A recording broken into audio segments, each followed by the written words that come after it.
Hi, I'm Kim Cookson with TrinityToday.ca, and we're with Ward 3 candidate Alan Leslie. Welcome, Alan. Well, thank you for having me. All right. Well, here we are in this beautiful Cookson framing and gallery spot. A lovely sunny afternoon. We have a coffee. Feel free if you want to sip your coffee. And Alan is here to talk about, if you're elected, what is your priority as a councillor for Ward 3, representing Ward 3? What I see as the priority for Ward 3 is the general livability of the ward at this point. We have derelict and near derelict housing. We've got vacant lots that are used as dumping grounds. We've got our citizens that desperately want work, and there's nothing here. We've lost over 3,000 citizens in the last year from this ward alone. I shudder to think about how many we've lost in the entire city. These things have to be cleaned up. They have to be addressed, and those will be my main focus, general push for this ward. Tell me, it's an operational thing getting things cleaned up. So, yes. Are you familiar with sort of any operational background, or how would you go about getting things cleaned up? You can't go sitting on council and go, hey, you pick this up. Oh, Lord, no, you can't do that. How would you? Do you know how the process is? Because I'd like to know. I'm somewhat familiar with the process, but I don't have the in-depth knowledge. I've never been there. I've not been on council. I know there's a lot of things behind the scenes that we don't see. My general focus would be to enact bylaws or suggest bylaws, bring them forward, and perhaps there may be upgrades to bylaws that already exist. Or putting some teeth into existing bylaws that would allow, say, for the vacant lots that are being used as dumping grounds. Yes, the property owner is responsible for their lot, just as a building owner is responsible for their building. They must go in and clean it up. If they're not willing to,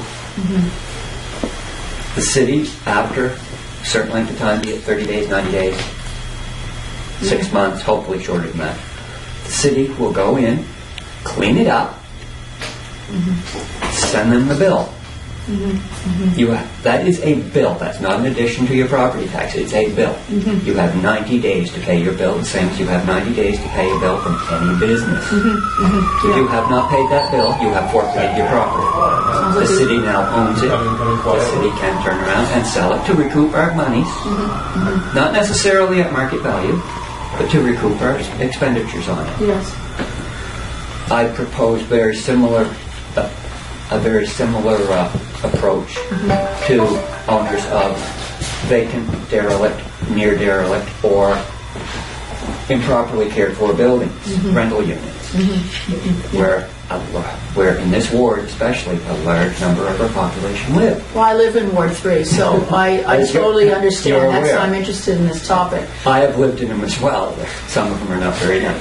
The other priority that you just mentioned is about economics, because a lot of people need jobs. Yes. What would be, if you were on council, what would be your thoughts on that? Well, I wish I could give every person in the ward a job, personally. Right. I don't have those needs. What I can do, or what I propose to do through council, is to have council focus and direct the various agencies that we have to go out and actively seek, actively pursue, and actively promote St. John to all the industries that are out there, be it small industry, medium industry, large industry, larger businesses. Bring them in here. Have it as a conduit. Bring them in. Yes. Put them in the areas of the ward and the areas of the city where the people are who need the jobs. There's no sense in putting them on the outskirts where people can't get to. More accessible. Put them where people need them. It's been shown in St. Stephen, it's been shown in Blacks Harbor. You can have a major industry right within your community. Oh, absolutely. That doesn't disrupt the community. Absolutely. Well, those are great ideas. We really wish you all the best. Well, thank you so much for joining us on Trinity Today. Again, thank you for having me. Thank you. I'm Kim Cookson with Alan Leslie, a Ward 3 candidate for council in St. John, New Brunswick.